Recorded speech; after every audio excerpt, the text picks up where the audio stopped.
박민주는 손목시계를 내려다보았다. 백금으로 된 프레임과 사파이어 크리스탈을 덮은 시계판은 은은한 빛을 반사하며 그의 성공을 속삭이고 있었다.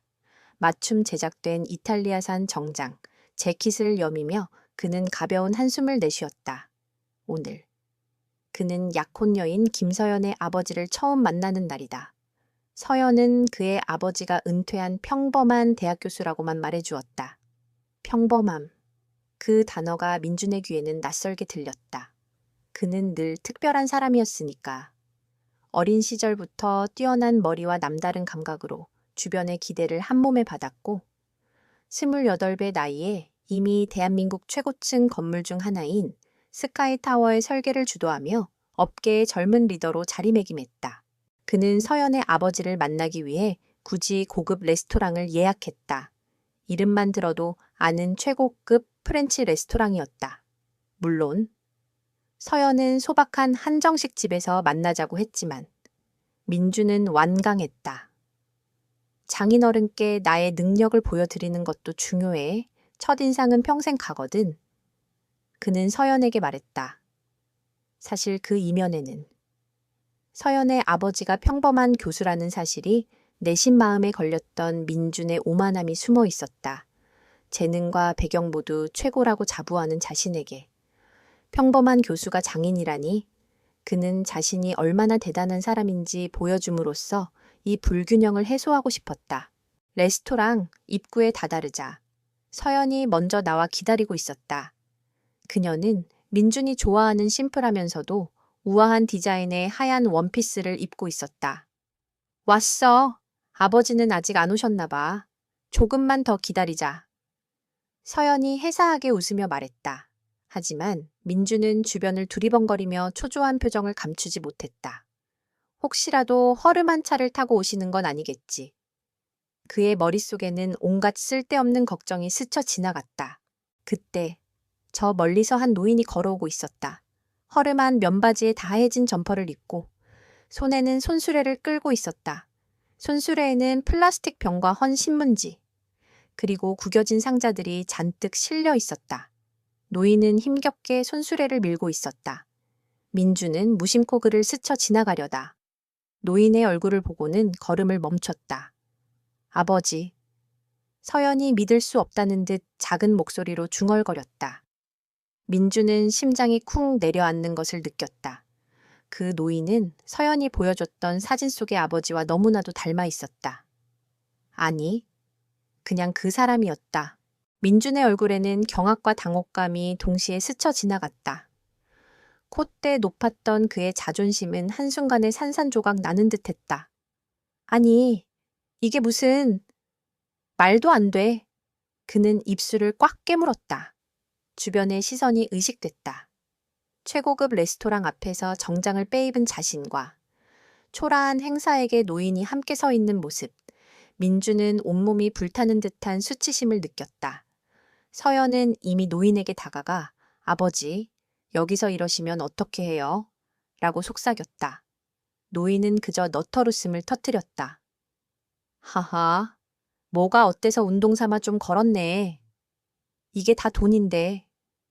그 말을 듣고 민주는 더 큰 충격을 받았다. 단순한 노숙자가 아니라 고물을 줍는 노인이었던 것이다. 서연 씨, 저희는 저기 다른 곳에서 기다릴까요? 민주는 다급하게 서연의 손목을 잡았다. 그는 이 상황이 꿈이기를 바랐다. 하지만 서연은 민준의 손을 부드럽게 뿌리치고 아버지 곁으로 돌아섰다. 아니, 민준 씨, 아버지가 오셨는데 어떻게 그래요? 아버지, 이분이 박민준이에요. 제가 말씀드렸던. 민준은 억지로 미소를 지으며 고개를 숙였다. 안녕하십니까? 장인어른, 노인. 김태형은 민준을 위아래로 훑어보았다. 그의 시선은 그 어떤 것에도 흔들림이 없었다. 민준이 입고 있는 고가의 정장이나 손목시계에도, 노인이 끌고 온 손수레에도 얽매이지 않는 듯했다. 그 깊은 눈빛은 마치 민준의 허울, 좋은 껍데기 속을 꿰뚫어 보는 것 같아 민준을 더욱 불편하게 만들었다. 자네가 민준이구먼. 허허, 밥은 챙겨 먹었나? 나는 이 근방에서 일하다가 오는 길이라. 노인의 말에 민주는 말문이 막혔다. 일하다가 그는 노인의 손에 묻어있는 더러운 흙자국을 보고는 속으로 혐오감을 느꼈다. 민주는 노골적으로 레스토랑 안으로 들어가는 것을 거부했다. 장인어른, 이 레스토랑은 좀 불편하실 수도 있을 것 같아서요. 제가 아는 다른 좋은 식당이 있는데 거기로 가시는 게 어떨까요? 그의 말은 겉으로는 배려하는 척했지만 실상은 자신의 체면을 지키기 위함이었다. 하지만 노인은 고개를 저었다. 아니, 괜찮네. 나는 자네가 예약한 곳이면 어디든 좋아. 서연이가 말해주더군. 아주 좋은 곳이라고. 자네가 힘들게 예약한 곳을 내가 거절할 순 없지. 결국 민주는 억지로 그들을 레스토랑 안으로 안내해야 했다.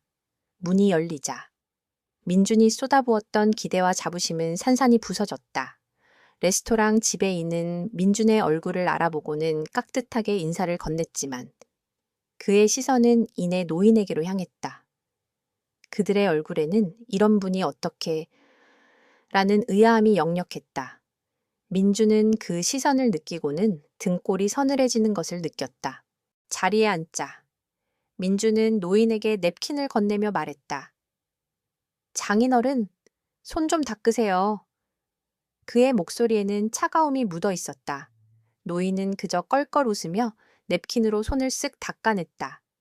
그 모습은 그저 한 노인이 손을 닦는 평범한 행동이었지만 민준에겐 마치 그의 오만함에 대한 조롱처럼 느껴졌다. 노인은 메뉴판을 보지도 않고 서연에게 말했다. 서연아, 너희들이 좋아하는 걸로 시키거라. 나는 아무거나 괜찮다. 민주는 그 모습에 한 번 더 실망했다. 도대체 저렇게 무신경한 사람이 어떻게 교수였을까 아니, 혹시 가짜 교수였나? 온갖 부정적인 생각들이 그의 머릿속을 맴돌았다. 그는 억지로 대화를 이어가려 했지만 노인의 대답은 언제나 짧고 무심했다. 요즘 일이 많으신가요? 장인어른, 민준이 묻자. 노인은 일이 좀 많지. 특히 요즘 폐지 가격이 올라서 좀 바빠. 라고 대답했다. 민주는 그 대답에 얼굴이 굳어졌다. 그가 말하는 일이 곰을 줍는 일이라는 것을 다시 한번 상기시켜주는 듯 했기 때문이다. 그날 저녁 식사는 민준에게 지옥과도 같았다. 그는 자신이 자랑스러워하던 모든 것들이 무너져 내리는 것을 느꼈다. 비싼 정장도, 고급 시계도, 그리고 최고급 레스토랑도 모두 이 초라한 노인 앞에서 아무 의미가 없었다. 그날 밤 민주는 서연에게 전화를 걸어 말했다. 서연 씨, 아버님은 너무 평범하시네. 그의 목소리에는 실망감과 자존심이 뒤섞여 있었다. 서연은 침묵했다. 그리고 이내 말했다. 민준 씨, 아버지는 원래 평범하지 않으세요. 당신이 생각하는 것보다 훨씬 더 대단한 분이시죠. 서연의 말은 민준의 마음을 더욱 혼란스럽게 만들었다. 대체 무슨 의미지? 그는 이해할 수 없었다. 그의 눈에는 그저 곰을 줍는 노인으로만 보일 뿐이었다. 그날 이후 민준은 서연의 아버지를 멀리하려 했다. 그는 서연과의 데이트를 계획할 때마다 장인어른과의 만남을 피할 구실을 찾았다. 하지만 김태영은 마치 민준의 속마음을 꿰뚫어 보는 듯 번번이 그들의 만남에 불쑥 나타났다. 한 번은 민준이 서연을 위해 고급 백화점에서 쇼핑을 하던 중이었다. 민준은 값비싼 코트를 고르며 서연에게 이 정도는 입어줘야 내 옆에 있을 때 창피하지 않지 라고 말했다. 그 순간 저 멀리서 김태영이 낡은 종이상자를 끌고 지나가는 것이 보였다. 그의 옆에는 거대한 쇼핑백을 들고 있는 백화점 직원이 함께 있었다. 그들은 민준을 스쳐 지나갔지만 민준은 그 시선에 온몸이 얼어붙는 듯했다. 그는 자신이 얼마나 얄팍한 사람인지 다시 한번 깨달았다. 민준은 자신이 쌓아 올린 성공의 탑이 사실은 얇은 종이로 만들어진 것에 불과하다는 것을 어렴풋이 느끼기 시작했다. 그는 이 모든 것이 서연의 아버지, 김태영이 의도적으로 벌이는 일이라고는 상상조차 하지 못했다. 그는 단지 자신의 운명이 재수 없다고, 그리고 서연의 아버지가 왜 하필 저런 사람일까 하는 생각만을 했다. 그는 자신의 오만함이 초래한 첫 번째 위기를 그저 우연한 불행으로 치부하고 있었다. 하지만 그의 앞에 놓인 시험은 이제 막 시작에 불과했다. 민준의 주변에서는 소문이 돌기 시작했다. 그의 어머니는 민준의 약혼녀가 대학 교수의 딸이라고 자랑하고 다녔지만 실제 모습을 본 사람들의 입에서 나온 이야기는 전혀 달랐다. 그 대단한 박민준 건축가의 장인어른이 폐지를 줍는데 어쩐지 결혼이 성사된 지 한참인데 상견례도 미적지근하더라니. 민주는 자신의 화려한 삶에 흠집이 나는 것을 견딜 수 없었다. 그는 분노에 차 서연에게 전화를 걸었다졌다.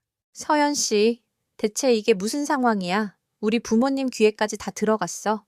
내 체면이 뭐가 되겠어. 전화 너머 서연의 목소리는 차분했지만 단호했다. 민준 씨, 아버지가 하시는 일은 부끄러운 일이 아니에요. 그저 잠시 시간이 남을 때 봉사하는 거라고 생각해 주세요. 봉사 폐지를 주업하는 게 봉사라고 서연 씨. 지금 나한테 거짓말하려는 거야. 거짓말이라니요. 아버지는 폐지를 팔아서 생긴 돈으로 어려운 아이들을 돕고 계세요? 민주는 그 말을 믿지 않았다. 그저 자신의 허물과 가족의 명예를 감추기 위한 변명이라고 생각했다. 그는 서연의 말에 반박하며 봉사라면 그냥 기부를 하시면 되잖아. 굳이 그런 눈에 띄는 일을 하실 필요가 없잖아.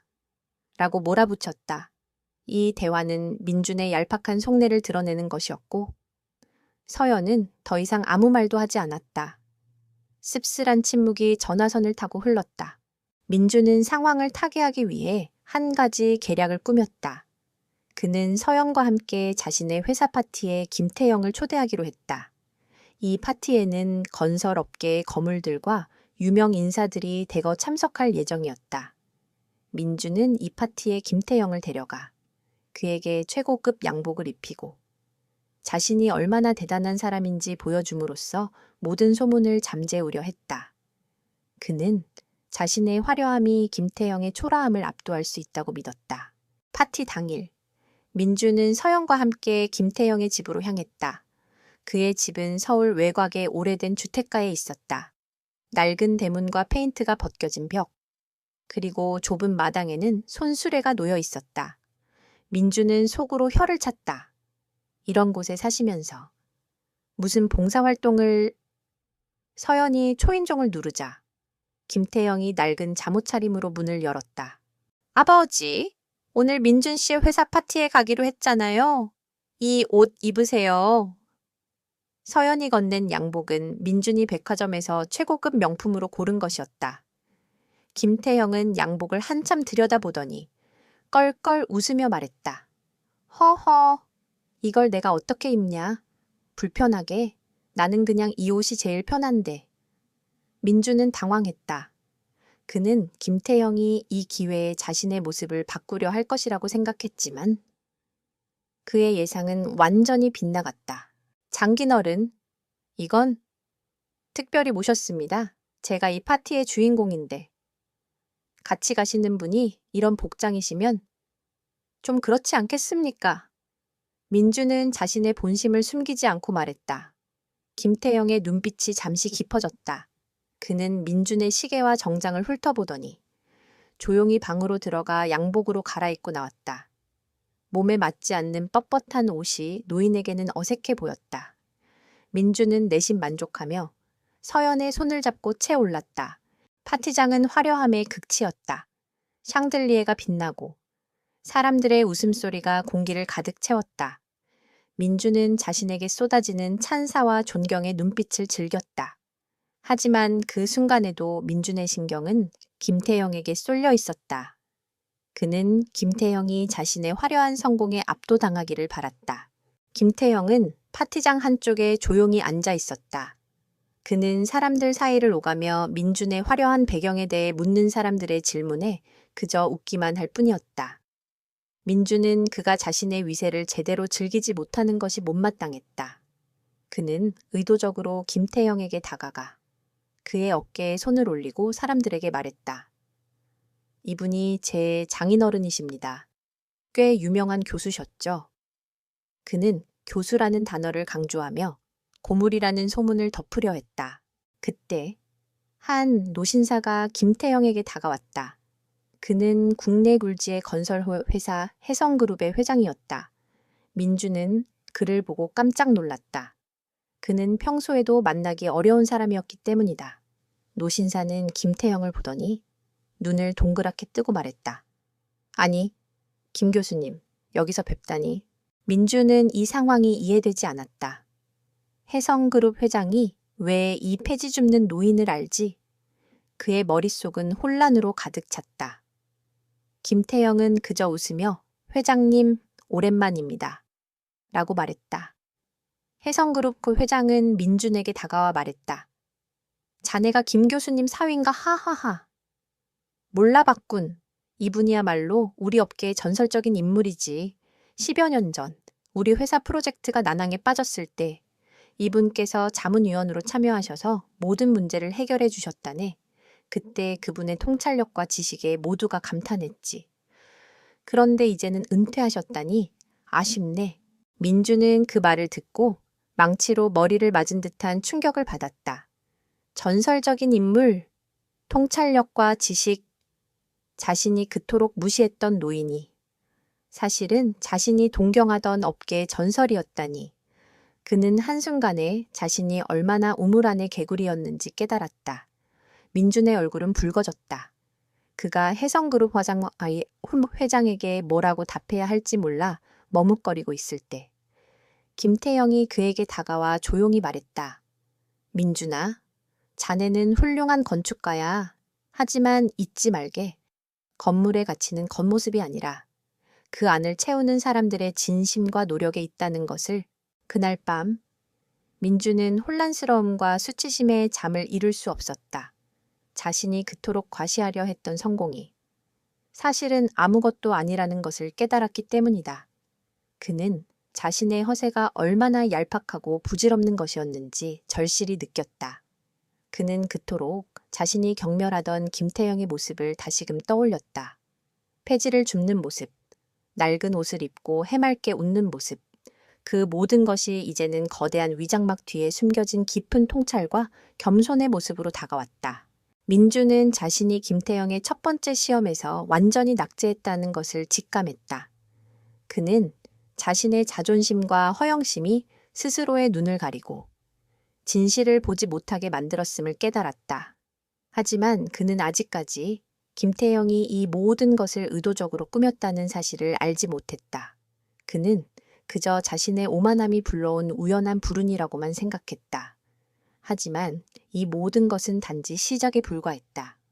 그의 앞에 놓인 시험은 이제부터가 진짜였다. 해성그룹 회장과의 만남 이후 민주는 혼란과 자기 혐오에 빠졌다. 그는 자신의 오만함이 불러온 결과에 대한 무게를 견디지 못하고 밤늦게까지 홀로 술을 마셨다. 나는 대체 뭘 보고 살아온 거지? 그가 자랑스러워했던 모든 것들이 한순간에 허상으로 느껴졌다. 그의 재능, 그의 성공, 그의 부와 명예, 그 모든 것이 폐지를 줍는 노인의 한마디에 흔들렸다. 그제야 민주는 자신이 얼마나 얄팍한 사람인지 깨달았다. 그는 자신의 무지를 탓하며 김태형의 깊은 뜻을 헤아리지 못한 것을 후회했다. 다음 날 아침, 숙취에 시달리던 민주는 출근 준비를 하며 거울을 보았다. 그의 눈은 충혈되어 있었고 얼굴에는 피로와 좌절감이 가득했다. 그의 전화벨이 울렸다. 발신자는 한서진, 그와 같은 건축토 회사에서 일하는 동기이자 라이벌이었다. 한서진은 항상 민준의 뒤를 쫓으며 그를 능가하려 했다. 그는 민준의 화려한 성공을 보며 내심 질투하고 있었다. 민준아, 어제 파티는 잘 즐겼어. 내 장인어른 덕분에 다들 놀랐다더라. 한서진의 목소리에는 비아냥거림이 섞여 있었다. 민주는 그의 의도를 알아차리고 차갑게 대답했다. 무슨 말을 하려는 건데? 한서진? 별말은 아니야, 그냥. 요즘 네 장인어른에 대한 소문이 파다해서 말이야. 해성그룹의 회장님도 알아보는 걸 보면 단순한 폐지 줍는 노인은 아닌 것 같고 혹시 뭐 숨기는 거라도 있나 해서 한서진의 목소리는 탐색하듯 끈적거렸다. 민주는 그의 질문에 분노가 치밀었지만 꾹 참았다. 그는 서연의 가족에 대한 소문이 더 이상 퍼지는 것을 원하지 않았다. 쓸데없는 소리 하지 말고 끊어. 한서진. 하하. 알았어. 그런데 민준아, 혹시 혜성그룹과 진행 중인 프로젝트 네가 전담하게 될지도 모른다는 소문 들었어. 내 장인어른 덕분에 말이야. 그런데 그분 요즘도 폐지 줍는 건 여전하신가 보더라. 혹시 너희 결혼식 비용이라도 마련하시려는 건가? 한서진의 마지막 말은 민준의 자존심에 깊은 상처를 남겼다. 그는 혜성그룹과의 프로젝트가 김태영의 영향력 때문이라는 것을 직감했다. 그는 자신의 노력과 재능으로 얻은 성공이라고 자부했던 모든 것이 사실은 김태영의 그림자 안에 있었다는 사실에 굴욕감을 느꼈다. 민주는 자신이 김태영에게 빚을 지고 있다는 사실을 인정할 수 없었다. 그는 스스로의 힘으로 모든 것을 증명하고 싶었다. 그는 혜성 그룹 프로젝트를 자신의 힘으로 따내기 위해 밤낮 없이 매달렸다. 그는 새로운 디자인을 구상하고 새로운 기술을 접목하며 자신의 모든 열정을 쏟아부었다. 하지만 그럴수록 한서진의 방해는 더욱 교묘해졌다. 한서진은 민준의 디자인에 대한 부정적인 소문을 퍼뜨리고 그가 혜성그룹과의 프로젝트를 맡게 된 것이 공정한 경쟁의 결과가 아니라는 식으로 회사 내부를 흔들었다. 어느 날 저녁, 민주는 서영과 함께 김태영의 집에서 저녁 식사를 했다. 소박하지만 정갈한 밥상 위에서 김태형은 민준에게 물었다. 요즘 회사 일이 바쁜가 보더군. 얼굴이 헬쑥하네. 민준은 씁쓸하게 웃으며 대답했다. 네, 장인어른 혜성그룹 프로젝트 때문에요. 제가 꼭 제 힘으로 이뤄내고 싶어서요. 김태영은 조용히 밥을 먹다가 민준을 바라보며 말했다. 자네는 자네의 힘으로 충분히 해낼 수 있는 사람이야. 하지만 기억하게 사람의 힘은 혼자서만 쌓아 올리는 것이 아니네. 주변 사람들과의 관계, 그리고 그들을 이해하는 마음이 더 큰 힘을 만들어내는 법이지. 민주는 그 말을 흘려들었다. 그의 머릿속에는 오직 한 가지 생각뿐이었다. 나는 혼자서도 충분히 강하다. 그의 오만함과 자존심은 그를 더욱 외롭게 만들었다. 그는 회사 동료들의 도움을 거부하고 혼자서 모든 것을 해결하려 했다. 그는 서연에게도 자신의 고민을 털어놓지 않았다. 그는 자신의 약점을 보이고 싶지 않았다. 하지만 그의 이러한 태도는 결국 독이 되어 돌아왔다. 한서진은 그 틈을 놓치지 않았다. 그는 민준의 디자인 초안을 빼돌려 그와 비슷한 디자인을 먼저 회사에 제출했다. 물론 민준의 디자인이 훨씬 더 완성도가 높았지만 한서진은 이미 선수를 친 상황이었다. 게다가 그는 민준의 팀원들을 이간질해 민준에게 등을 돌리게 만들었다. 민준은 한서진의 계략에 속수무책으로 당했다. 그는 자신의 디자인을 제출하려 했지만 이미 한서진의 디자인이 채택된 후였다. 분노와 좌절감이 민준의 마음을 짓눌렀다. 그는 서연에게 전화를 걸어 한서진의 비열한 행동을 털어놓았다. 서연 씨, 한서진이 내 디자인을 훔쳤어. 그리고 혜성그룹 프로젝트를 가로챘다고 내가 이토록 열심히 했는데. 민준의 목소리는 절망으로 가득 차 있었다. 그는 자신의 노력과 열정이 한순간에 물거품이 된 것을 견딜 수 없었다. 민준 씨, 괜찮아요. 다시 시작하면 돼요. 제가 옆에 있잖아요. 서연의 위로의 말은 민준에게 닿지 않았다. 그는 서연의 말을 단지 위로의 말로만 받아들였다. 그는 자신이 모든 것을 잃었다고 생각했다. 회사에서의 입지, 그리고 자신의 자존심까지. 그때 그의 머릿속에 한 가지 생각이 스쳐 지나갔다. 김태영, 그분의 힘을 빌려야 하에. 그는 자신이 그토록 혐오했던 폐지를 줍는 노인에게 도움을 청해야 한다는 사실의 치욕을 느꼈지만 지금은 그 어떤 것보다도 자신의 명예를 되찾는 것이 더 중요했다. 민주는 곧장 김태영의 집으로 향했다. 문을 두드리자 김태영이 낡은 점퍼를 입고 문을 열었다. 민주는 고개를 들지 못했다. 장인어른, 제가 너무 어리석었습니다. 한서진이 제 디자인을 훔쳐서. 민준의 목소리는 떨렸다. 그는 울음을 참고 있었다. 김태영은 조용히 민준을 집 안으로 들였다. 그리고 따뜻한 차를 한 잔 건넸다. 자네가 여기까지 찾아온 것을 보니 이제야 조금 깨달은 모양이군. 김태영의 말에 민준은 고개를 들었다. 그의 눈에는 이미 모든 것을 알고 있다는 듯한 깊은 연민과 통찰이 담겨 있었다.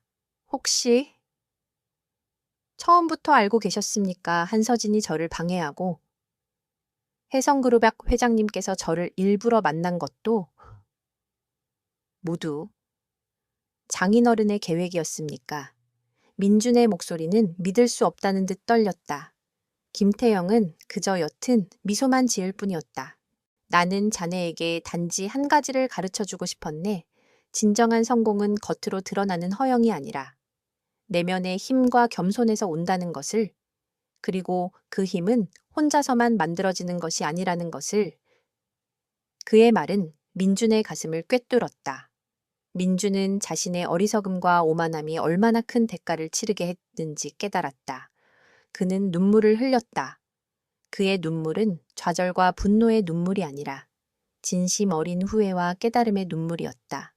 그는 이제야 자신이 그토록 혐오했던 폐지를 줍는 노인이 사실은 자신을 위한 가장 위대한 스승이었다는 것을 깨달았다. 하지만 한서진의 계략은 이미 깊숙이 진행된 상태였다. 민주는 이제 자신의 힘만으로는 이 상황을 되돌릴 수 없다는 것을 알았다. 그는 김태영에게 도움을 요청했다. 장인어른, 제게 기회를 한 번만 더 주십시오. 제가 이제부터라도 바르게 살겠습니다. 김태영은 민준의 눈을 지그시 바라보았다. 그의 눈빛에는 여전히 깊은 연민이 담겨 있었다. 그리고 그는 조용히 고개를 끄덕였다. 민준의 앞에 새로운 길이 열렸다. 하지만 이 길은 이전과는 전혀 다른 겸손과 진심을 바탕으로 한 길이었다. 이 모든 것이 그가 꿈에도 몰랐던 거대한 음모의 서막이었음을 민준은 아직 알지 못했다. 김태형의 조용한 끄덕임은 민준에게 거대한 희망이자 동시에 깊은 굴욕감으로 다가왔다.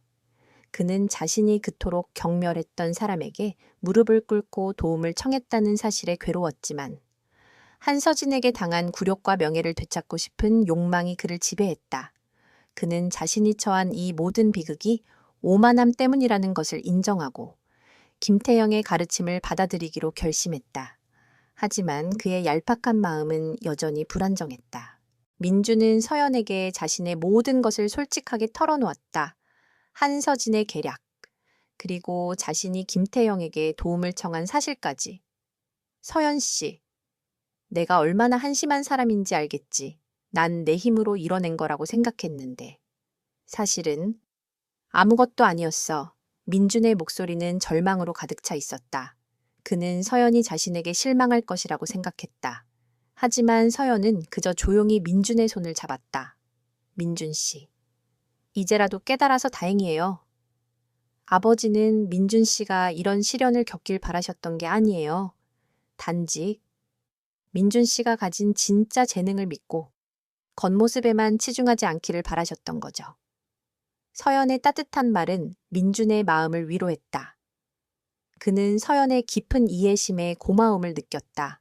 하지만 그의 마음속에는 여전히 한서진에 대한 복수심이 불타오르고 있었다.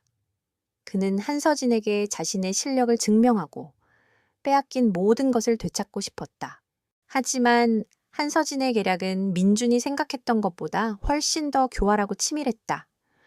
그는 민준이 한서진의 디자인을 표절했다고 회사 내부에 소문을 퍼뜨렸다. 박민준이 자기 아이디어를 빼앗겼다고 웃기지 마. 그 자식. 평소에도 남의 아이디어를 훔쳐서 자기 것처럼 꾸몄잖아. 한서진의 말은 그럴듯하게 포장되어 있었다. 사람들은 민준의 오만하고 거만한 태도를 떠올리며 한서진의 말을 믿기 시작했다. 민준은 회사에서 점차 고립되었다. 그의 팀원들도 그를 외면했다. 그는 고독한 싸움을 시작했다. 그때 서연이 민준에게 조심스럽게 말했다. 민준 씨, 한서진 씨가 이번 프로젝트에 사용한 자료들 혹시 자세히 보셨어요? 민준은 의아한 표정을 지었다. 왜 내 디자인이랑 비슷하긴 했지만 완전히 똑같지는 않았어. 그가 내 초안을 참고한 건 분명하지만 증거가 없어. 안요. 그게 아니에요. 아버지가? 한서진 씨가 이전에 참여했던 다른 프로젝트 자료들을 보내주셨어요. 그걸 한번 보세요. 민주는 서연이 건넨 파일들을 열어보았다. 파일 안에는 한서진이 과거에 참여했던 여러 프로젝트의 디자인 자료들이 들어있었다. 민주는 자료들을 꼼꼼히 살펴보았다. 놀랍게도.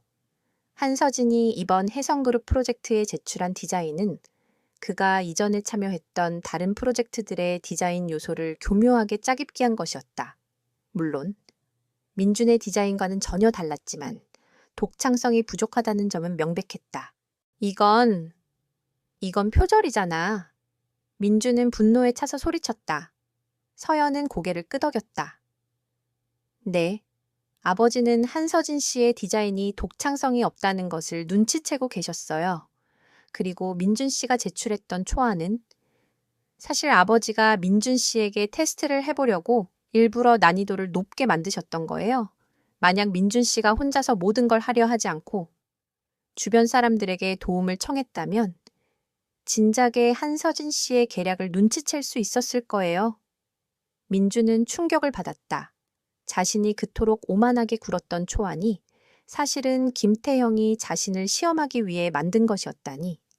그는 다시 한번 자신의 어리석음에 치를 떨었다. 민주는 이 자료들을 가지고 한서진을 찾아갔다. 한서진, 네가 무슨 짓을 했는지 다 알고 있어. 네가 제출한 디자인은 표절이고 이 모든 것을 내가 증명할 수 있어. 민준의 목소리는 자신감에 차 있었다. 하지만 한서진은 코웃음을 쳤다. 증명 네가 혜성그룹 프로젝트는 이미 내 손에 들어왔어. 네가 뭘 증명하든. 사람들은 이미 네가 패배자라는 것을 알고 있어. 한서진의 말은 민준의 심장을 꿰뚫었다. 그의 말대로. 증거가 있다 한들 이미 민준의 명예는 바닥으로 떨어져 있었다. 그는 한서진의 계략에 너무 깊이 빠져든 상태였다. 그때 민준은 서연에게서 걸려온 전화를 받았다. 민준 씨, 아버지가 한서진 씨의 약점을 알아내셨어요. 한서진 씨는 회사 자금을 횡령한 기록이 있어요. 그가 이전 프로젝트에서 저지른 비리 내역이에요. 서연은 민준에게 이메일로 자료를 보냈다. 민준은 이메일을 열어보고는 충격에 빠졌다. 한서진은 단순한 표절을 넘어 회사 자금까지 횡령하고 있었다. 그가 민준을 그렇게까지 몰아붙였던 이유는 민준이 혜성그룹 프로젝트를 성공시키면 자신의 비리가 드러날까 두려워했기 때문이었다. 한서진은 민준의 오만함을 이용해 그를 제거하려 했던 것이다. 민준은 자신이 처한 상황이 얼마나 심각했는지 깨달았다. 그는 한서진의 비리를 폭로할 경우 회사 전체가 위기에 빠질 수도 있다는 것을 알았다. 하지만 그는 정의를 위해 그리고 자신의 명예를 되찾기 위해 싸워야 했다. 그는 김태형에게 전화를 걸었다. 장인어른, 저는 어떻게 해야 합니까? 민준의 목소리는 절망적이면서도 단호했다. 김태형은 조용히 말했다. 자네가 생각하는 옳은 대로 하게나. 자네의 결정이 자네의 미래를 만들 거야. 나는 그저 자네가 스스로의 힘으로 일어서기를 바랄 뿐이네. 김태형의 말은 민준에게 큰 용기를 주었다. 그는 더 이상 남의 눈치를 보지 않고 오직 자신의 신념만을 따르기로 결심했다. 민준은 한서진의 비리 자료를 들고 혜성그룹 학 회장을 찾아갔다. 회장은 민준의 손에 들린 자료를 보고는 경악했다. 이게 사실인가? 민준은 고개를 끄덕였다. 네, 회장님. 한서진은 저를 제거하기 위해 제 디자인을 표절했다고 소문을 퍼뜨렸습니다. 하지만 사실은 그가 제게 뒤집어 씌우려 했던 것입니다. 이 자료들은 모두 그가 저지른 비리를 증명하는 것입니다. 회장은 깊은 고민에 빠졌다. 회사의 명예와 직결된 문제였기 때문이다. 그때 민주는 회장에게 자신의 새로운 디자인 초안을 건넸다. 회장님, 이 디자인은 제가 한서진의 계략에 맞서 싸우면서 밤낮으로 고민하고 수정했던 것입니다. 이 디자인은 저의 좌절과 깨달음, 그리고 진심이 담겨 있습니다. 저는 제 명예를 걸고 이 디자인을 성공시킬 자신이 있습니다. 회장은 민준의 눈을 바라보았다. 그의 눈에는 이전에 보았던 거만함이 사라지고 오직 진실된 열정과 겸손함만이 남아 있었다. 회장은 민준의 변화에 깊은 인상을 받았다. 그날 이후 민준은 한서진과의 치열한 싸움을 시작했다. 그는 한서진의 비리를 폭로하고 자신의 결백을 증명하기 위해 모든 것을 걸었다. 그의 옆에는 서영과 김태형이 있었다. 민준은 이제 혼자가 아니었다.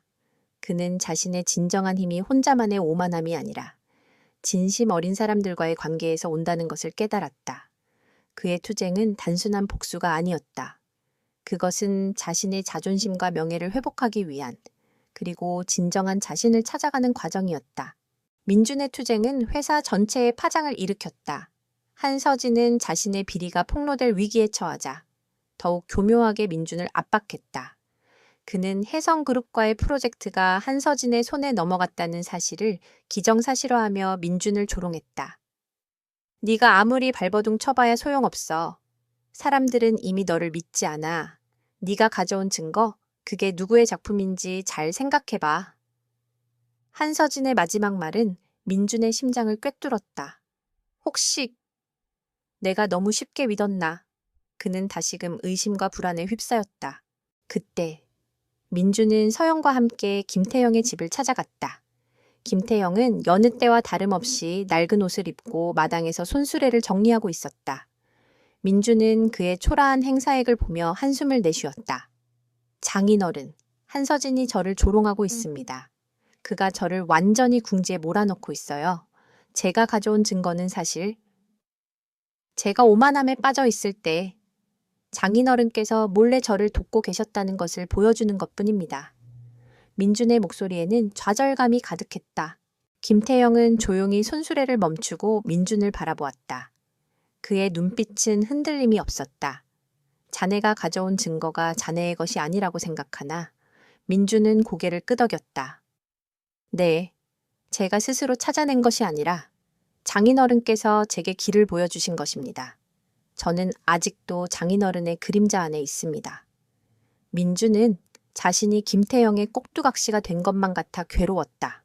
김태형은 껄껄 웃으며 민준의 어깨를 두드렸다. 하하하, 어리석은 소리 말게. 내가 자네에게 길을 보여준 것은 맞네.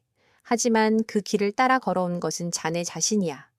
내가 자네에게 준 것은 단지 단서일 뿐이었네.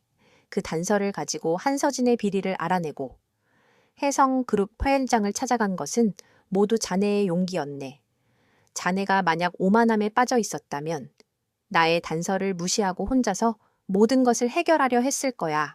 김태형의 말은 민준에게 큰 깨달음을 주었다.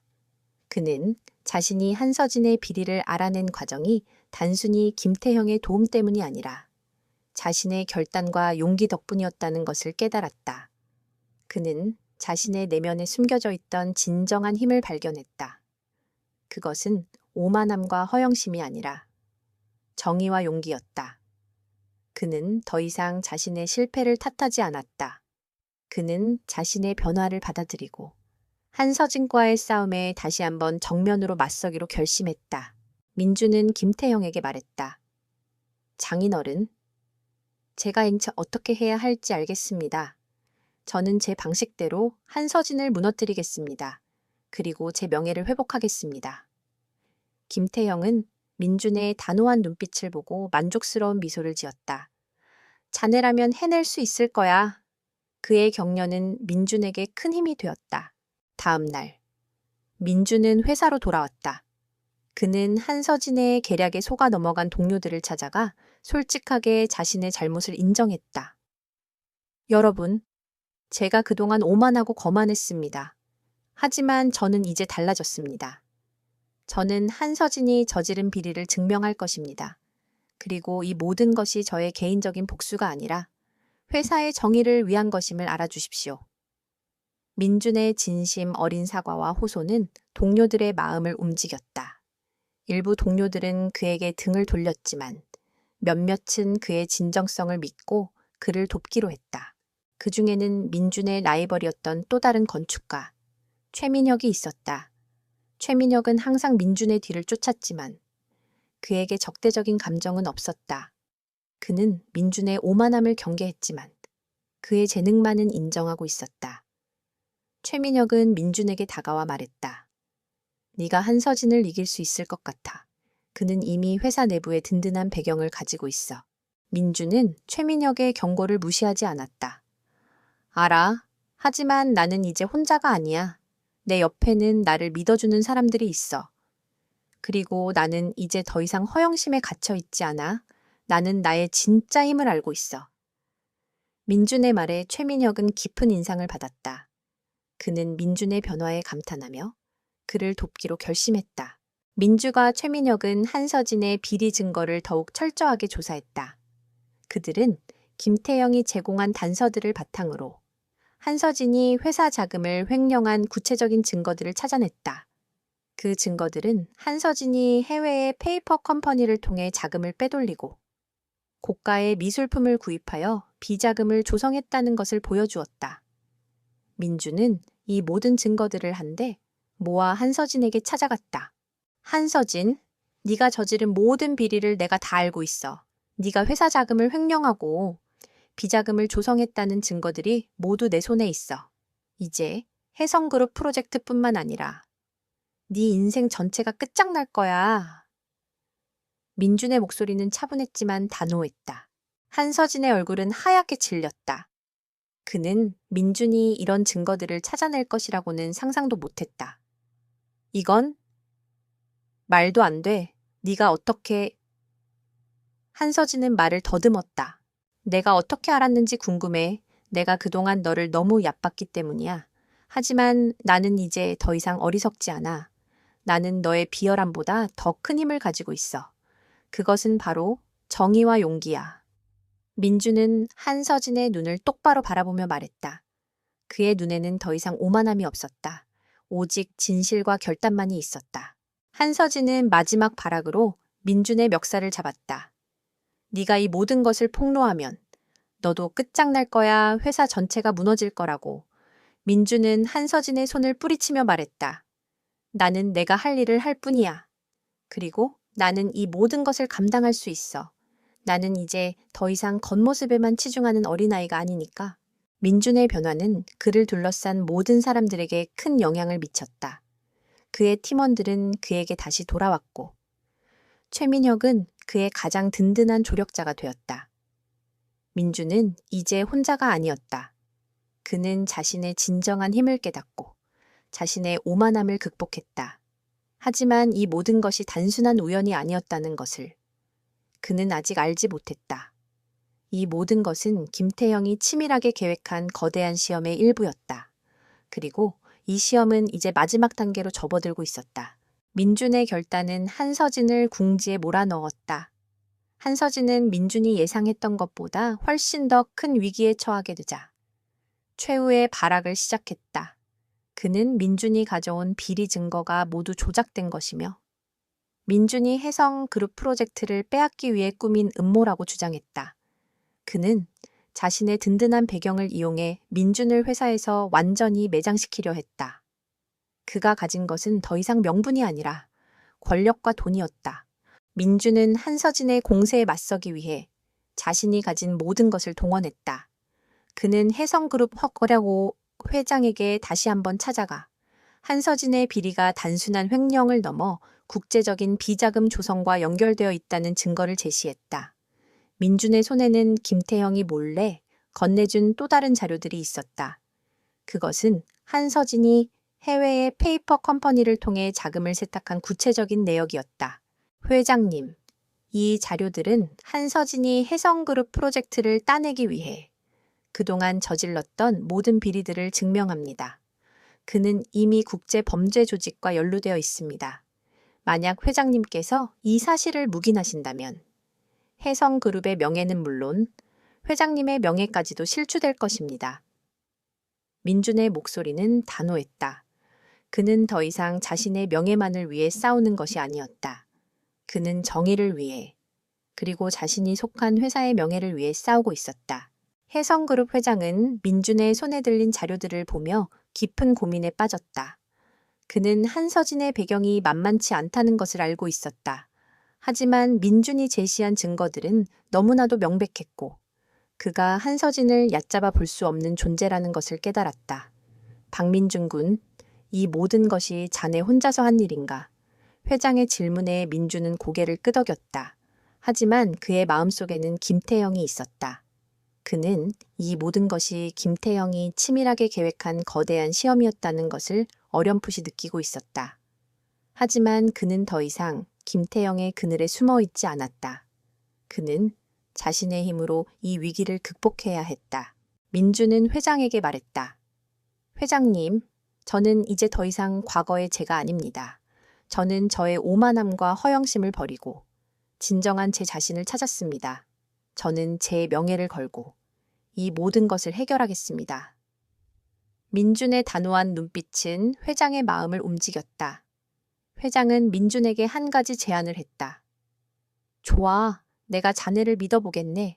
하지만 이 문제는 회사 내부에서만 해결해야 하네. 만약 자네가 한서진의 비리를 폭로하고 그를 끌어내릴 수 있다면 나는 혜성그룹 프로젝트를 자네에게 맡기겠네. 그리고 자네의 모든 권리와 명예를 회복시켜주겠네. 회장의 제안은 민준에게 큰 기회였다. 하지만 동시에 거대한 위험을 내포하고 있었다. 만약 민준이 실패한다면 그는 모든 것을 잃게 될 것이다. 그의 명예는 물론 그의 커리어까지도 끝장날 것이다. 하지만 민준은 망설이지 않았다. 그는 자신의 변화를 믿었다. 그는 자신의 내면에 숨겨져 있던 진정한 힘을 믿었다. 민준은 회사로 돌아와 최민혁과 함께 한서진의 약점을 파고들었다. 그들은 한서진이 해외의 페이퍼 컴퍼니를 통해 자금을 세탁했다는 증거를 바탕으로 한서진의 비리를 폭로할 계획을 세웠다. 하지만 한서진은 민준의 계획을 미리 알고 있었다. 그는 회사 내부에 자신의 스파이를 심어두고 민준의 모든 행동을 감시하고 있었다. 박민준, 네가 나를 이길 수 있을 것 같아. 나는 이미 이 모든 것을 준비했어. 네가 가져온 증거들은 모두 조작된 것이라고 주장할 거야. 그리고 너를 파렴치한 사기꾼으로 만들 거야.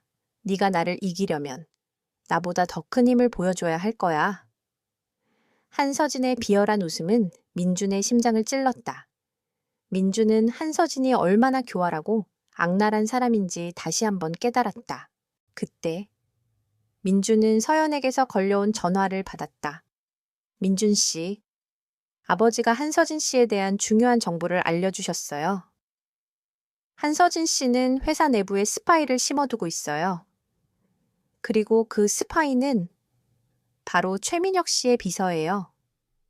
서연의 말에 민준은 충격을 받았다. 그는 자신이 가장 믿었던 최민혁의 비서가 한서진의 스파이라는 사실에 믿을 수 없었다. 하지만 서연이 보낸 자료를 통해 그는 모든 것을 확인했다. 최민혁의 비서는 한서진에게 민준의 모든 행동을 보고하고 있었다. 민준은 최민혁에게 다가가 이 사실을 알렸다. 최민혁은 자신의 비서가 스파이라는 사실에 분노했다. 어떻게? 이럴 수가? 민준은 최민혁에게 말했다. 민혁 씨, 이제 우리는 한서진보다 더 치밀한 계획을 세워야 합니다. 우리는 한서진이 우리의 계획을 알고 있다고 믿게 만들어야 합니다. 그리고 그가 우리의 함정에 빠지도록 유도해야 합니다. 민준과 최민혁은 가짜 정보를 흘리기 시작했다. 그들은 한서진의 스파이가 듣고 있다는 것을 알면서도 자신들의 계획을 떠벌렸다. 그들의 계획은 한서진이 비자금을 숨겨둔 장소를 노리는 것이었다. 한서진은 민준의 가짜 계획에 속아 넘어갔다. 그는 자신의 비자금을 안전한 곳으로 옮기기 위해 사람들을 동원했다.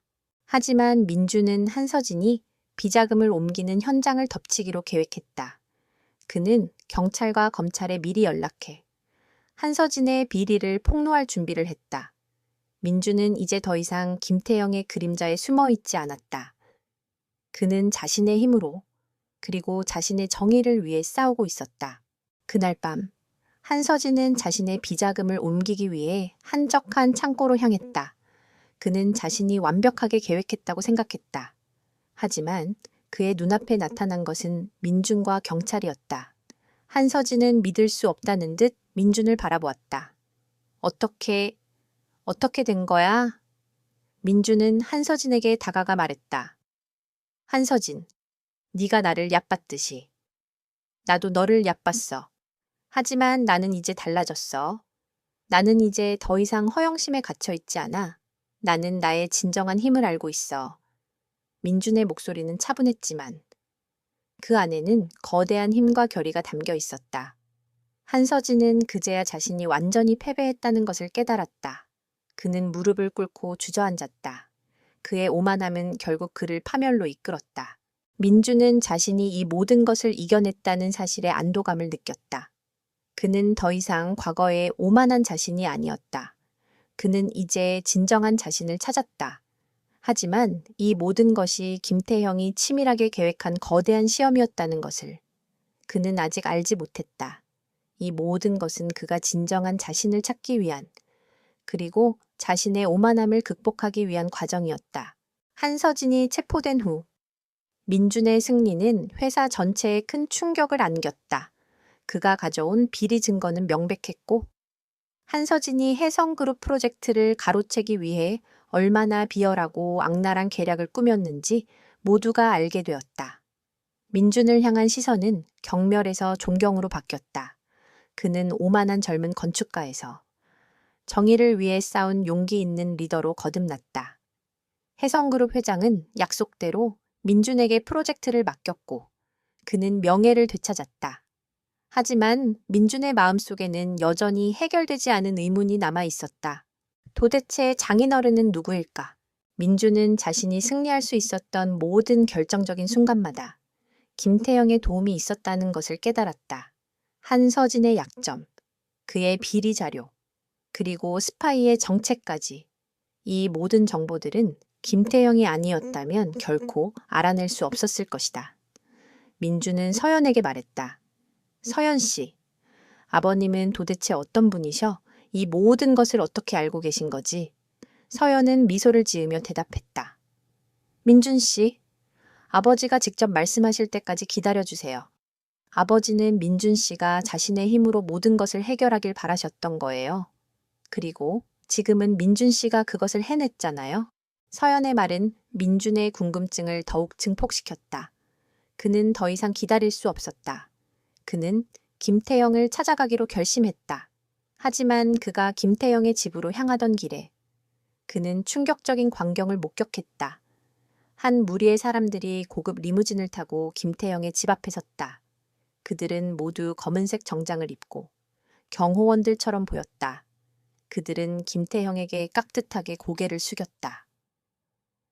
회장님, 이제 돌아가셔야 합니다. 더 이상 여기에 계시면 안 됩니다. 그들의 입에서 나온 회장님이라는 단어에 민주는 온몸이 얼어붙었다. 회장님, 그의 머릿속은 혼란으로 가득 찼다. 그는 김태형이 은퇴한 교수라고 생각했다. 그런데 회장님이라니 민주는 조심스럽게 그들에게 다가갔다. 실례지만 이분이 회장님이시라고요? 민준의 질문에 그들 중 한 명이 말했다. 네, 이분은 세종그룹의 김태형 회장님이십니다. 지금은 은퇴하셨지만 여전히 그룹의 정신적인 지주이십니다.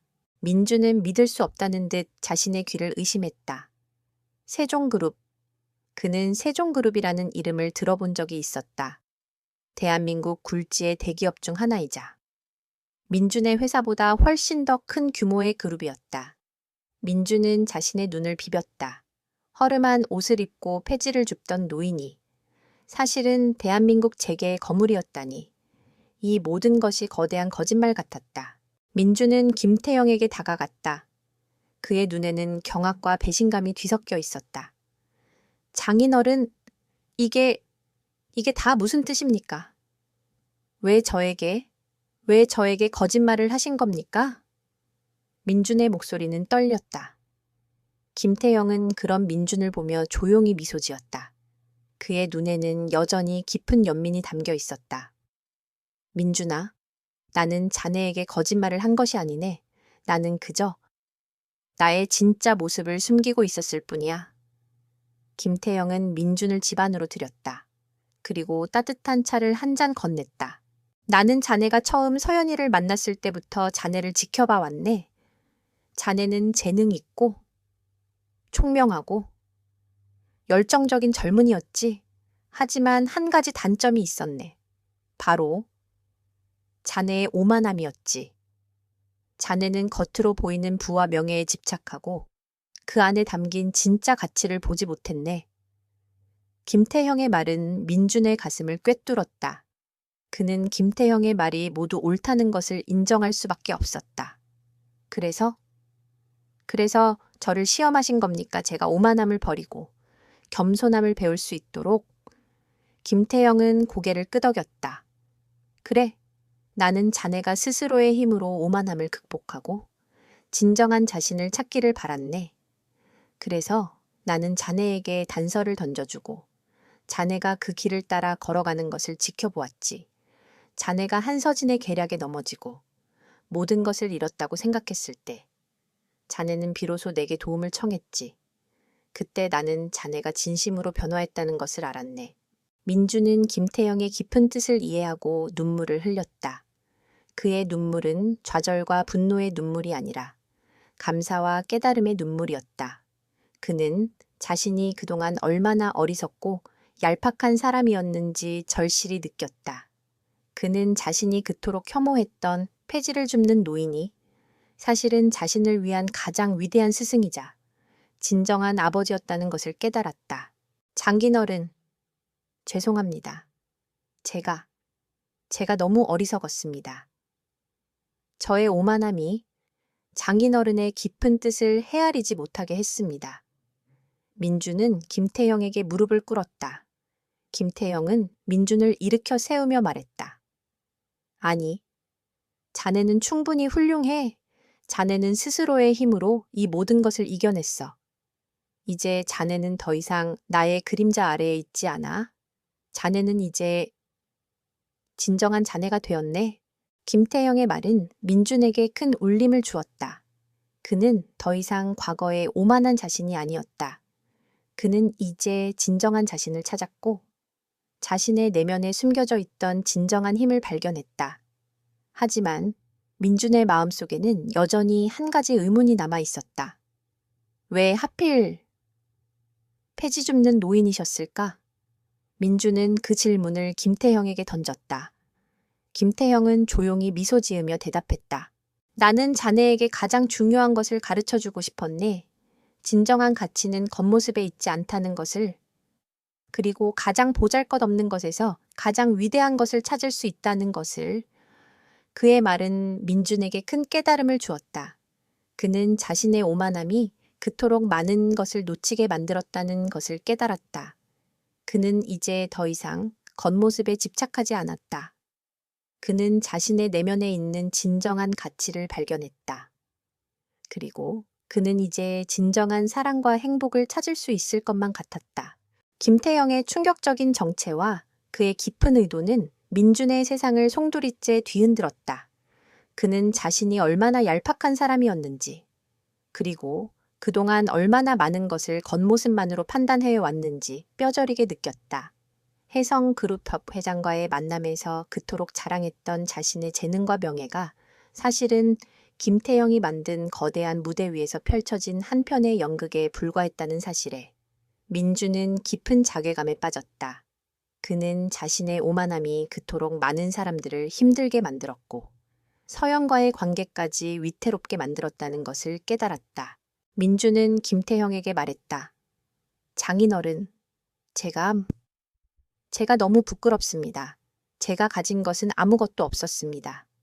제가 자랑했던 모든 것은 장인어른의 깊은 뜻을 헤아리지 못한 저의 어리석음이었습니다.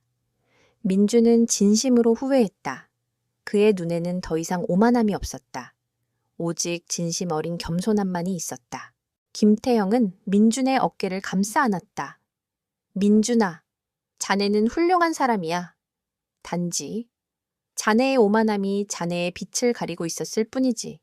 이제 자네는 스스로 그 빛을 발견했네. 나는 그것만으로도 충분히 만족해. 김태형의 말은 민준의 마음을 따뜻하게 만들었다. 그는 이제 김태형의 깊은 뜻을 이해하고 그에게 진심으로 감사할 수 있었다. 그는 더 이상 김태형의 그늘에 숨어 있지 않았다. 그는 이제 자신의 힘으로 그리고 자신의 진정한 가치로 세상을 마주할 수 있게 되었다. 김태형은 민준에게 한 가지를 더 제안했다. 민준아, 한서진의 비리를 폭로하고 그의 죄를 묻는 것은 옳네. 하지만 나는 자네가 그를 용서해 주길 바라네. 민준은 의아한 표정을 지었다.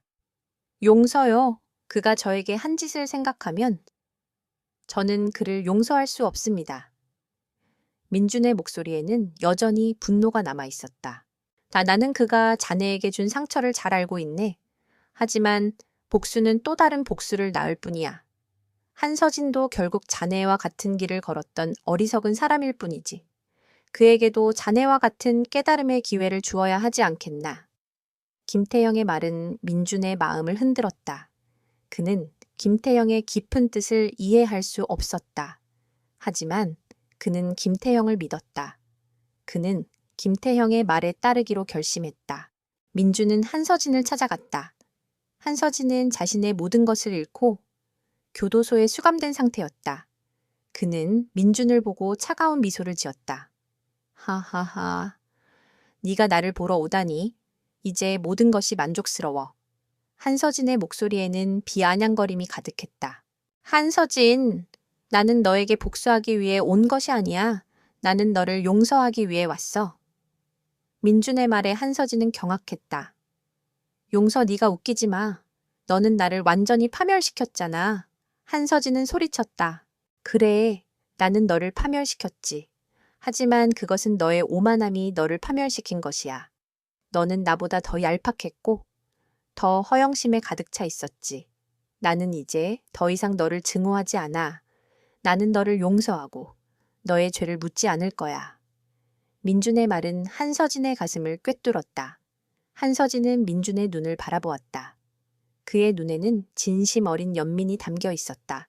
한서진은 민준의 용서에 충격을 받았다. 그는 민준의 깊은 변화에 감탄했다. 그는 민준이 그토록 오만하고 거만했던 사람이었지만 이제는 자신을 용서할 만큼 성숙한 사람으로 변했다는 것을 깨달았다. 한서진은 고개를 숙였다. 박민준, 네가 나보다 더 훌륭한 사람이라는 것을 인정할게. 나는 너를 용서할 수 없어. 한서진의 목소리는 떨렸다. 그는 자신의 죄를 인정하고 자신의 오만함이 얼마나 큰 대가를 치르게 했었는지 깨달았다. 민주는 한서진을 용서하고 그의 비리를 폭로하지 않았다. 대신 그는 한서진에게 자수를 권했다. 한서진은 민준의 진심에 감동했고 결국 자신의 모든 죄를 자백하고 자수했다.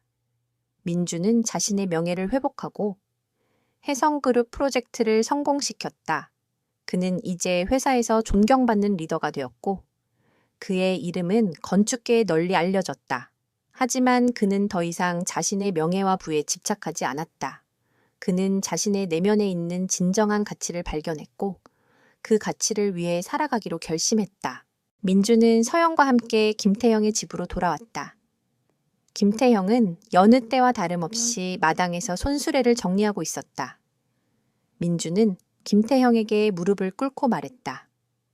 장인어른, 감사합니다. 저의 인생을 바꿔주셔서 감사합니다. 김태형은 민준을 일으켜 세우고 말했다. 민준아, 이제야말로 진정한 자네가 되었네. 나는 자네가 이 모든 것을 스스로 해냈다는 것을 자랑스럽게 생각해. 김태형의 말은 민준의 가슴을 따뜻하게 만들었다.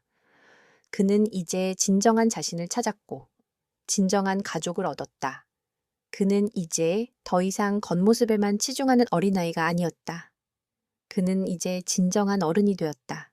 한서진의 자수는 민준의 예상보다 훨씬 더 큰 파장을 불러일으켰다. 한서진은 자신의 모든 죄를 자백했고 그가 저질렀던 횡령과 비자금 조성에 대한 모든 증거를 제출했다. 그 과정에서 한서진을 도왔던 회사 내부의 공범들이 하나둘씩 드러나기 시작했다. 민준을 모함하고 한서진의 뒤를 봐주었던 부사장과 일부 간부들이 줄줄이 검찰 조사를 받게 되었다. 민준은 자신을 지지하고 도와주었던 동료들과 함께 회사 내의 부정부패를 척결하는 데 앞장섰다. 그는 더 이상 겉모습에만 치중하는 오만한 건축가가 아니었다. 그는 이제 회사의 정의를 위해 싸우는 용기 있는 리더가 되었다. 민준의 명예는 완전히 회복되었다.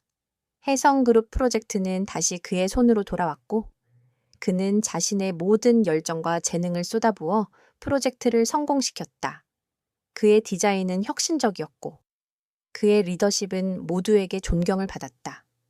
민주는 자신의 성공을 즐기면서도 이 모든 것이 김태형이 만든 거대한 시험의 결과라는 것을 잊지 않았다. 그는 이제 더 이상 자신의 성공을 자랑하지 않았다. 그는 자신의 성공을 자신을 믿어주고 도와준 사람들과 나누려 했다. 그는 자신을 지지하고 도와준 동료들에게 감사를 표했고 한서진에게 등을 돌렸던 사람들에게도 너그러운 마음을 보였다. 민주는 한서진을 찾아갔다. 한서진은 자신의 모든 것을 잃고 죄수복을 입은 채 민준을 맞이했다. 그의 눈에는 더 이상 오만함이나 비아냥거림이 없었다. 오직 후회와 절망만이 가득했다. 민준은 한서진에게 말했다. 한서진, 네가 저지른 모든 죄는 네가 짊어져야 할 몫이야. 하지만 나는 너의 죄를 묻기 위해 온 것이 아니야. 나는 너에게 진정한 성공의 의미를 알려주기 위해 왔어. 민주는 한서진에게 자신의 이야기를 들려주었다. 그가 얼마나 오만하고 얄팍한 사람이었는지, 그리고 김태형이라는 위대한 스승을 만나 어떻게 변화했는지. 민준의 이야기는 한서진의 가슴을 울렸다. 한서진은 자신이 민준을 이기기 위해 얼마나 많은 것을 포기하고 얼마나 많은 죄를 저질렀는지 깨달았다. 그는 민준처럼 혜성그룹 회장에게 인정받고 싶었고 민준처럼 성공하고 싶었다. 하지만 그는 잘못된 길을 택했다. 그는 허영심에 사로잡혀 자신의 내면에 있는 진정한 가치를 보지 못했다. 나는 너처럼 될 수 없었어. 나를 도와줄 사람이 없었어. 한서진은 눈물을 흘렸다. 그의 눈물은 자신의 실패와 좌절에 대한 눈물이었다. 민주는 한서진에게 다가와 말했다. 너를 도와줄 사람이 없었던 것이 아니라 네가 도움을 거부했던 거야. 너는 오직 너의 오만함과 허영심만을 믿었지. 하지만 나는 이제 알아. 진정한 성공은 혼자서만 이뤄낼 수 없다는 것을. 진정한 힘은 사람들과의 관계에서 온다는 것을. 민준의 말은 한서진의 마음에 깊은 울림을 남겼다. 한서진은 민준의 용서와 조언에 감동했고 민준이 자신보다 훨씬 더 위대한 사람이라는 것을 인정했다. 그는 민준에게 고개를 숙였다. 박민준, 네가 나의 스승이었다. 나는 너에게 큰 빚을 졌다. 한서진의 목소리는 진심이었다. 그는 민준을 진심으로 존경하기 시작했다. 민준은 한서진과의 대화를 마치고 돌아왔다. 그의 마음은 평화로웠다. 그는 이제 한서진에 대한 미움이나 분노가 남아있지 않았다. 그는 한서진을 용서하고 그에게 새로운 삶의 기회를 주었다. 그의 변화는 한서진뿐만 아니라 그를 지켜보던 모든 사람들에게 큰 영향을 미쳤다. 그는 이제 진정한 어른이 되었다. 민주는 김태형에게 찾아가 이 모든 것을 이야기했다. 김태형은 조용히 미소 지으며 말했다. 민준아, 나는 자네가 자랑스럽네. 자네는 스스로의 힘으로 이 모든 것을 이겨냈어. 그리고 자네는 이제 진정한 어른이 되었네. 김태형의 말은 민준의 가슴을 따뜻하게 만들었다. 그는 이제 김태형의 깊은 뜻을 이해하고 그에게 진심으로 감사할 수 있었다. 그는 이제 더 이상 겉모습에만 치중하는 오만한 젊은이가 아니었다. 그는 이제 진정한 사랑과 행복을 찾을 수 있을 것만 같았다. 민주는 혜성그룹 프로젝트를 성공적으로 마무리했다. 그의 이름은 건축계의 전설로 떠올랐다. 그는 더 이상 박민준 건축가가 아니었다. 그는 이제 박민준 리더였다. 그는 자신의 성공을 자신을 믿고 지지해준 사람들과 나누려 했다. 그는 자신이 이룬 성공의 일부를 사회에 환원하기로 결심했다. 그는 김태형이 그랬던 것처럼 소외된 아이들을 위한 보육원과 학교를 짓는 프로젝트에 참여했다. 그는 더 이상 겉모습에만 치중하는 건축가가 아니었다. 그는 이제 사람들의 삶을 변화시키는 진정한 건축가가 되었다. 민주는 자신의 삶이 완전히 바뀌었음을 깨달았다. 그는 더 이상 비싼 시계와 맞춤 제작된 정장에 집착하지 않았다. 그는 이제 자신의 내면에 있는 진정한 가치를 발견했고 그 가치를 위해 살아가기로 결심했다. 그는 자신의 성공을 자랑하는 대신 자신의 겸손함과 진정성을 보여주려 했다. 그는 자신의 삶이 이제서야 진정한 의미를 갖게 되었다고 생각했다. 어느 날, 민주는 서영과 함께 김태형의 집을 찾아갔다. 김태형은 여느 때와 다름없이 낡은 옷을 입고 마당에서 손수레를 정리하고 있었다. 민주는 김태형에게 다가가 말했다. 장인어른, 제가 이제야 모든 것을 알겠습니다. 제가 그토록 어리석고 얄팍한 사람이었다는 것을, 그리고 장인어른께서 저를 위해 얼마나 많은 희생을 하셨는지 이제 알겠습니다. 민준의 눈에는 눈물이 고였다. 김태형은 조용히 민준의 손을 잡았다. 민준아, 나는 자네에게 아무것도 바라지 않아. 나는 단지 자네가 서연이와 함께 행복하게 살기를 바랄 뿐이네. 김태형의 말은 민준의 가슴을 따뜻하게 만들었다. 그는 이제 김태형의 깊은 사랑과 진심을 이해할 수 있었다. 그는 더 이상 김태형의 그늘에 숨어 있지 않았다. 그는 이제 김태형의 아들이 되었다. 민주는 서연에게 정식으로 청혼했다. 그는 더 이상 비싼 반지나 화려한 레스토랑을 준비하지 않았다. 그는 서연에게 말했다.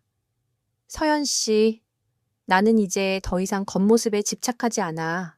나는 이제 나의 진심만을 보여주고 싶어. 나와 결혼해 줄래? 나는 당신과 함께라면 그 어떤 어려움도 이겨낼 수 있을 것 같아. 민준의 진심 어린 청혼에 서연은 눈물을 흘렸다. 네. 민준 씨, 저도 민준 씨의 진정한 모습을 사랑해요. 저와 결혼해 주세요. 민준과 서연은 소박한 결혼식을 올렸다. 그들의 결혼식에는 화려한 하객들이 없었다. 오직 그들을 진심으로 축복해주는 가족과 친구들만이 있었다.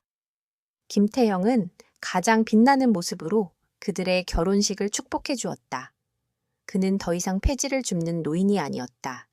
그는 이제 민준의 자랑스러운 장인어른이었다. 민준은 이제 진정한 가족을 얻었다. 그는 이제 진정한 사랑을 찾았다. 그는 이제 진정한 자신을 찾았다. 그의 삶은 김태형이 던진 작은 시험으로부터 시작되었다. 그리고 그 시험은 그를 완전히 다른 사람으로 만들었다. 그는 이제 더 이상 오만한 젊은이가 아니었다. 그는 이제 자신의 삶을 진심으로 사랑하고 자신의 가치를 위해 살아가는 진정한 어른이 되었다.